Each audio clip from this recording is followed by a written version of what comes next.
Test वाला की YouTube channel पर आप सभी का स्वागत है। दोस्तों, हमारा ये सेकंड पेपर चल रहा है जिसके पार्ट बी की यूनिट 3 देख रहे हैं हम, जिसका नाम है मानव संसाधन विकास। ठीक है, इसमें हमारा आज ये लास्ट होगा। तो देखते हैं, पहला टॉपिक है आज का हमारा वंचित वर्ग। वंचित वर्ग में इसकी सबसे पहले क्या परिभाषा होगी वो देख लीजिए। वंचित वर्ग में आप लिख सकते हैं उपवंचनाओं के शिकार तथा समाज में हाशिए पर धकेल दिए गए ऐसा वर्ग जो उपवंचनाओं का शिकार है और समाज में हाशिए पर है, वंचित वर्ग कहलाता है। ठीक है, इसमें देखिए कौन कौन आते हैं, SC ST OBC अल्पसंख्यक महिला, ये सभी वंचित वर्ग के अंतर्गत आते हैं। ठीक है, इसके बाद इनसे संबंधित कुछ प्रावधान, समस्याएं और योजनाएं ये देखेंगे। ठीक है, तो समस्याएं वही रहेंगी जो इससे पहले मैंने आपको वृद्धजन, निःशक्तजन और उनसे संबंधित बताई हैं। ठीक है, तो वो आप अपने से लिख सकते हैं समस्याएं। अब इसमें देखिए सबसे पहले संवैधानिक प्रावधान देखते हैं। संवैधानिक प्रावधान में आपका कुछ संविधान से संबंधित आर्टिकल हैं जो इन वर्गों के लिए दिए गए हैं, तो इसमें आप अपने से भी कुछ ऐड कर सकते हैं। बाकी ये मैंने आपको बता दे रहा हूँ यहाँ पे। देखिए सबसे पहला रहेगा आपका अनुच्छेद 17 अस्पृश्यता का अंत। ठीक है, तो ये अनुसूचित जाति जनजाति से संबंधित है। ठीक है, इसके बाद आपका आर्टिकल 25 है। आर्टिकल 25 क्या कहता है, किसी भी व्यक्ति को धर्म को अबाध रूप से मानने की स्वतंत्रता है। ठीक है, तो ये आपका आप इसमें अल्पसंख्यक वर्ग के लिए इसको ले सकते हैं। ठीक है, फिर इसके बाद है आपका आर्टिकल 15। आर्टिकल 15 क्या कहता है, धर्म, जाति, लिंग, वंश एवं जन्म स्थान के आधार पर किसी से भी विभेद नहीं किया जा सकता। ठीक है, ये हमारे संविधान में दिया गया है। इसके बाद आपका आर्टिकल 16। आर्टिकल 16 कहता है लोक नियोजन में समान अवसर, मतलब जो सरकारी नौकरियां रहेंगी उसमें सभी को समान अवसर दिए जाएंगे। ठीक है, इसके बाद आपका आर्टिकल 46 है, अनुसूचित जाति जनजाति के लिए शिक्षा संबंधी प्रावधान है इसमें। ठीक है, इसके बाद आपका आर्टिकल 330 है, ये लोकसभा में आरक्षण का प्रावधान करता है अनुसूचित जाति के लिए। इसके बाद आर्टिकल 332 है, ये सेम आपका विधानसभा में आरक्षण का प्रावधान है। इसके बाद आर्टिकल 243D, ये ग्राम पंचायतों में आरक्षण देता है। इसके बाद आपका आर्टिकल 243D, ये आपका नगरीय निकायों में आरक्षण का प्रावधान करता है। ठीक है, तो ये कुछ आपके जो वंचित वर्ग हैं उनसे संबंधित संवैधानिक प्रावधान है। इसमें आप अपने से भी कुछ और ऐड कर सकते हैं। ठीक है, फिर इसके बाद देखते हैं इनसे संबंधित योजनाएं। तो योजनाओं में देखिए मोस्टली आपसे जो अनुसूचित वर्ग है, अनुसूचित जाति से संबंधित योजनाएं पूछी जा सकती हैं और अल्पसंख्यकों से संबंधित योजनाएं पूछी जा सकती हैं। अल्पसंख्यकों वाली ये आपकी इंपॉर्टेंट रहेगी, तो इसको आप थोड़ा सा अच्छे से कर लीजिएगा। सबसे पहले देखते हैं अनुसूचित जाति से संबंधित जो योजनाएं हैं उनके बारे में। सबसे पहली योजना है आपकी भारत निर्माण योजना। भारत निर्माण योजना, इसमें क्या लिखेंगे आप, जहाँ पे 50% अधिक SC वर्ग का निवास है, ऐसे क्षेत्रों में उनको शिक्षा एवं कौशल विकास के लिए कौशल विकास केंद्रों की स्थापना की जाएगी, जिसके अंतर्गत आपके ITI की स्थापना हुई, उच्च शिक्षा हेतु उन्हें आर्थिक सहायता देना हुआ, इंदिरा आवास योजना हुई, ये सभी उन क्षेत्रों में भारत निर्माण योजना के तहत ये सारे कार्यक्रम चलाए जाएंगे। ठीक है, इसके बाद है आपका समर्थ सिद्धि योजना। इसमें क्या रहेगा आपका, केंद्र सरकार ने 2016 में इसको योजना को प्रारंभ किया।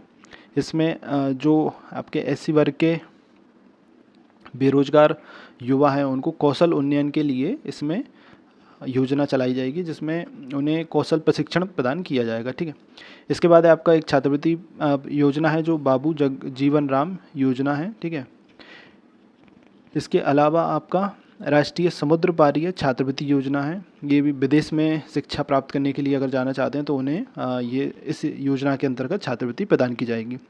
इसके अलावा आपका डॉक्टर अंबेडकर शिक्षा केंद्र, तो ये आपके हर ज़िले में स्थापित किए गए हैं जहाँ पे उन्हें निःशुल्क शिक्षा प्रदान की जाती है, वहाँ पे उन्हें रहने खाने की व्यवस्था की जाती है।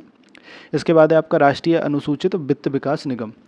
SC के जो आर्थिक सशक्तिकरण हेतु इसमें उन्हें मतलब कम ब्याज पर ऋण प्रदान किया जाएगा ताकि वह अपना कुछ भी कारोबार प्रारंभ कर सकें। ठीक है, तो ये योजनाएं हैं आपके SC वर्ग से। मैंने आपको पहले भी बताया था पिछले उसमें लेक्चर में कि आप योजना अपने मन से भी बना सकते हैं, इसमें कोई मतलब ऐसा वो नहीं है कि योजना आपको रटनी है, आप अपने मन से भी योजनाओं को बना के लिख सकते हैं। ठीक है, ये चल जाएगा। इसके बाद आता है आपका अल्पसंख्यक वर्ग हेतु योजनाएं। अल्पसंख्यक वर्ग हेतु सबसे पहला रहेगा आपका 15 सूत्रीय कार्यक्रम। ये 2006 में प्रारंभ किया गया। इस 15 सूत्रीय कार्यक्रम में आपका शिक्षा के अवसर, रोजगार, आर्थिक गतिविधियाँ, विकास परियोजनाएं, सामाजिक हिंसा पर रोक, सामाजिक सुरक्षा, जागरूकता आदि इस तरीके के कुछ 15 सूत्र थे जिनके अंतर्गत आपका ये कार्यक्रम चलाया गया है। ठीक है, इसके बाद है आपका अगला नई उड़ान योजना। ये कुछ योजनाएं हैं जो अल्पसंख्यक वर्ग से संबंधित हैं। तो नई उड़ान योजना है आपका जो अल्पसंख्यक वर्ग के छात्र छात्राएं हैं यूपीएससी या राज्य पीएससी परीक्षाओं की तैयारी के लिए इसमें उन्हें प्रोत्साहन दिया जाएगा। ठीक है, इसके बाद है आपका पढ़ो परदेश योजना। इसमें वही रहेगा, विदेश में शिक्षा प्राप्त करने के लिए छात्रवृत्ति योजना है। मौलाना आज़ाद छात्रवृत्ति, उच्च शिक्षा के लिए ये छात्रवृत्ति योजना है। इसके बाद है आपका जियो पारसी योजना, पारसी समुदाय से संबंधित है, उनके सशक्तिकरण हेतु ये इस योजना का संचालन किया जाता है। फिर है इसके बाद आपका हमारी धरोहर योजना। हमारी धरोहर योजना में क्या हो जाएगा, जो अल्पसंख्यक वर्ग से संबंधित समृद्ध विरासत है उनके संरक्षण से संबंधित ये योजना है। इसके बाद है आपका नई मंजिल। नई मंजिल योजना हो जाएगी, मुस्लिम वर्ग से संबंधित है। मुस्लिम वर्ग के जो बेरोजगार युवा उन्हें कौशल प्रशिक्षण प्रदान किया जाएगा ताकि वे अपने स्वयं का स्वरोजगार कर सकें। ठीक है, इसके बाद है आपकी नई राह योजना। नई राह योजना ये भी मुस्लिम वर्ग से संबंधित है। जो मुस्लिम वर्ग के छात्र छात्राएँ हैं जिन्होंने अपनी पढ़ाई छोड़ दी है उन्हें पुनः पढ़ाई के से संबंधित ये योजना है। ठीक है, फिर इसके बाद है आपका नई रोशनी। नई रोशनी योजना यह अल्पसंख्यक वर्ग की महिलाओं से संबंधित है। इसमें महिलाओं को सरकारी संस्थाओं और बैंकों से जोड़कर सशक्त बनाने की ये योजना है। इसके बाद है आपकी नालंदा योजना। नालंदा योजना में ये कौशल प्रशिक्षण से संबंधित योजना है जिसमें उन्हें अल्पसंख्यक वर्ग के जो युवा हैं उन्हें कौशल प्रशिक्षण प्रदान किया जाएगा। ठीक है, ताकि वे अपना स्वयं का रोजगार कर सकें। ठीक है, तो इस तरीके से ये आपकी योजनाएं हो जाती हैं।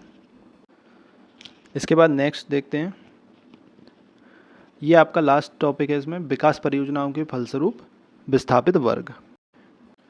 देखिए, विस्थापित वर्ग से आशय है किसी को अपना जो मूल स्थान है वहाँ उस स्थान को छोड़कर अन्य स्थान पर जाना पड़े तो वह उसके लिए विस्थापन कहलाता है। ठीक है, अब यहाँ पे क्या है कि आपके इसमें सिलेबस में विकास परियोजनाओं के फलस्वरूप विस्थापित वर्ग है, तो इसमें आपको और अदर जो विस्थापन की वो हैं वो नहीं आपको पढ़नी। जैसे देखिए, एक संघर्ष प्रेरित विस्थापन होता है जिसमें मान लीजिए जैसे आपका कहीं दंगे हो रहे हैं तो वहाँ से विस्थापन हो गया है ना, जैसे कश्मीरी पंडितों का विस्थापन हुआ था, तो वो एक अलग टॉपिक है, तो वो आपका इसमें है नहीं। तो आपको केवल यहाँ पर विकास परियोजनाओं के फलस्वरूप विस्थापन पढ़ना है।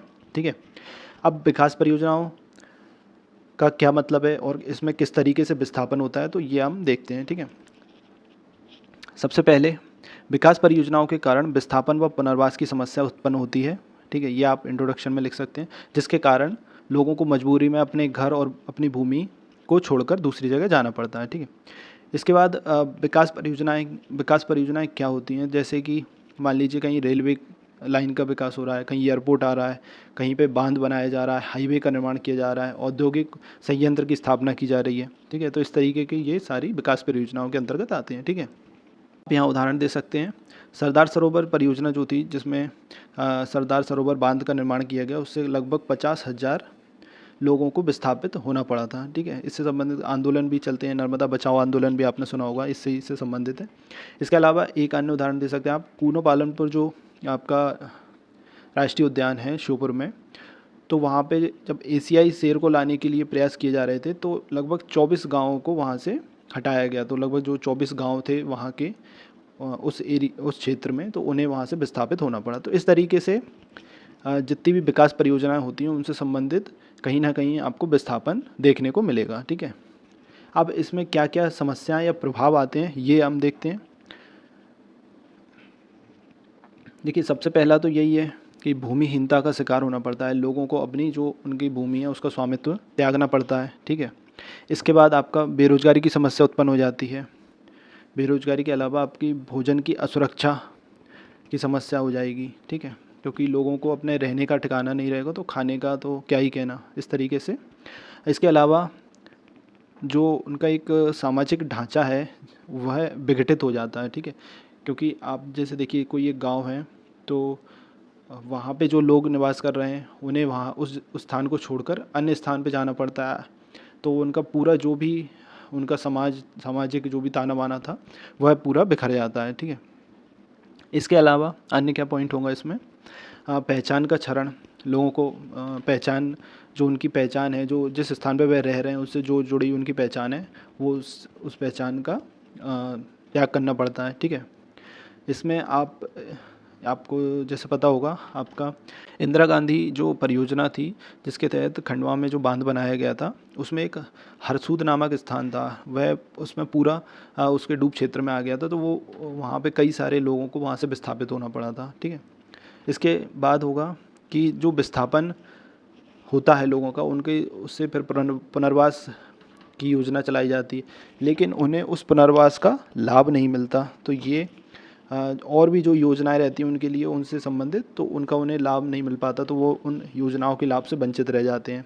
ठीक है, उनके पुनर्वास की कोई उतनी अच्छी व्यवस्था नहीं हो पाती, तो पुनर्वास की एक समस्या आ जाती है, सभी को पुनर्वास नहीं हो पाता। ठीक है, इसके बाद जो उनके प्राकृतिक संसाधनों पर जो उनके अधिकार होते हैं, विस्थापन के कारण उन्हें वे छोड़ने पड़ते हैं। ठीक है, भाषा, बोली, परंपरा, इन सभी का विघटन हो जाता है। ठीक है, ये एक पॉइंट आप लिख सकते हैं। स्वास्थ्य और शिक्षा की समस्या उत्पन्न हो जाती है, जो लोग रह रहे हैं उन्हें उचित ढंग से मुआवजा नहीं मिल पाता।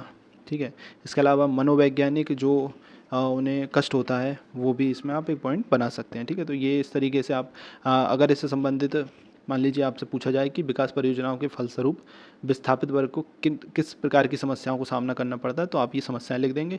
अगर वो प्रभाव भी पूछे तो भी आप यही पॉइंट उसमें लिख सकते हैं। ठीक है, मान लीजिए इसमें आपको प्रयास पूछे जाते हैं कि क्या प्रयास किए गए हैं या क्या प्रयास किए जाने चाहिए, तो आप इन्हीं जो आपके प्रभाव या समस्याएं हैं उन्हीं में से आप उन्हीं को आप प्रयास के रूप में लिख सकते हैं। ठीक है, तो ये आप अपने से कर लीजिएगा। जैसे मान लीजिए उन्हें उचित स्थान पर पुनर्वास किया जाए, ठीक है, उचित मुआवजा प्रदान किया जाए, है ना, इस तरीके के पॉइंट आप यहाँ से बना सकते हैं। का नेक्स्ट है इसमें मध्य प्रदेश सरकार की पुनर्वास संबंधित नीति और राष्ट्रीय पुनर्वास पुनर्स्थापन नीति 2013। तो ये एक क्वेश्चन आपसे यहाँ से पूछा जा सकता है। आप देखिए, ये क्वेश्चन आपसे अगर 11 मार्कर में पूछा जाता है, इनमें से मान लीजिए कोई सा भी क्वेश्चन आए, जैसे मान लीजिए आपसे पूछा गया राष्ट्रीय पुनर्वास पुनर्स्थापन नीति 2013 के क्या प्रावधान थे, तो इसमें आप पहले विस्थापित वर्ग के बारे में बताइए, विकास परियोजनाओं से किस तरीके से उन पर प्रभाव पड़ रहा है, क्या उनकी समस्या आ रही हैं, फिर उसके बाद आप इस जो नीति है उसकी प्रावधान लिख सकते हैं। अब इसमें एक चीज़ और है कि जो मध्य प्रदेश सरकार की नीति है और जो राष्ट्रीय नीति है, दोनों में प्रावधान लगभग सेम ही रहेंगे, तो आप कोई अलग से इनके प्रावधान लिखने की आवश्यकता नहीं है, आप वही एक ही प्रावधान बना लीजिए, वही आप दोनों में यूज़ कर सकते हैं। ठीक है, तो मैंने यही किया है, यहाँ पे आपको एक ही प्रावधान है, आप दोनों क्वेश्चनों में वही सेम प्रावधान लिख सकते हैं। इसके अलावा भी अगर कुछ जैसे मान लीजिए आपसे जो उपाय या प्रयास पूछे जाएँ, वहाँ पे भी आप इन्हीं प्रावधानों को लिख के आपका आंसर कर सकते हैं। ठीक है, तो सबसे पहला पॉइंट रहेगा आपका, विस्थापितों को निश्चित समय में आवास की सुनिश्चितता उपलब्ध कराई जाए। ठीक है, जैसे देखिए मान लीजिए आपका कोई बांध बन रहा है, तो उसके डूब क्षेत्र में जो गांव आ रहा है, वहाँ से विस्थापन अगर करना है, तो उन्हें उसी तरीके की दूसरी जगह पे उन्हें आवास की व्यवस्था की जाए। ठीक है, इसके बाद विस्थापितों को उचित मुआवजा प्रदान किया जाए। इसके अलावा पॉइंट रहेगा आपका, पुनर्वास की जो नीति है उसमें पूर्ण पारदर्शिता अपनाई जाए। ठीक है, मध्यस्थों की समाप्ति, तो ये एक और प्रावधान इसमें रखा गया है कि जो मध्यस्थ या जो बिचौलिए रहते हैं उनको इस पूरी प्रक्रिया से हटा दिया गया। ठीक है, अब इसमें जो आपके विस्थापित हैं, उन्हें जो भी परियोजना निर्माण हो रहा है उसमें उन्हें प्राथमिकता देने की बात कही गई। मान लीजिए कोई औद्योगिक संयंत्र की स्थापना की जा रही है, तो वहाँ पे जो विस्थापित लोग हैं उन्हें ही उसमें काम देने की बात कही गई है। ठीक है, फिर इसके बाद आपका नेक्स्ट पॉइंट रहेगा, कमज़ोर वर्ग हैं उन्हें विशेष पेंशन प्रदान करने की बात की गई है इसमें। ठीक है, इसके बाद है शिकायत हेतु आपके लोकपाल की स्थापना की बात कही गई है। इसके बाद है आपका अगला पॉइंट बन जाएगा, ग्राम सभाओं से परामर्श लेने की बात इसमें कही गई है। ठीक है, इसके बाद है आपका किसी परियोजना में जो विस्थापित हैं उन्हें उसमें शेयर देने का भी विकल्प रखा जाएगा। फिर इसके बाद आपका अगला पॉइंट रहेगा, राष्ट्रीय पुनर्वास आयोग का गठन करने का एक प्रावधान रखा गया है। ठीक है, तो इस तरीके से आप प्रावधान वाले पॉइंट इसमें आप लिख सकते हैं।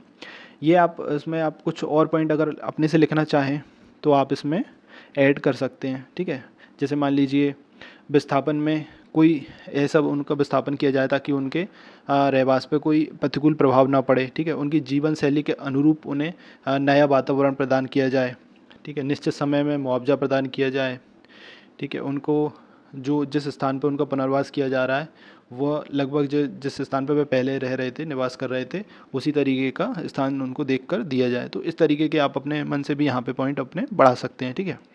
अगर आपसे इसमें मूल्यांकन पूछा जाता है कि विकास परियोजनाओं के फलस्वरूप जो विस्थापन होता है उसका मूल्यांकन कीजिए, तो इसमें आप कुछ उसके आलोचनात्मक बिंदु लिख देंगे और उसके बाद कुछ उसमें जो समाधान के बिंदु हैं वो आप इसमें लिख देंगे। तो ये आप अपने मन से लिख लीजिएगा।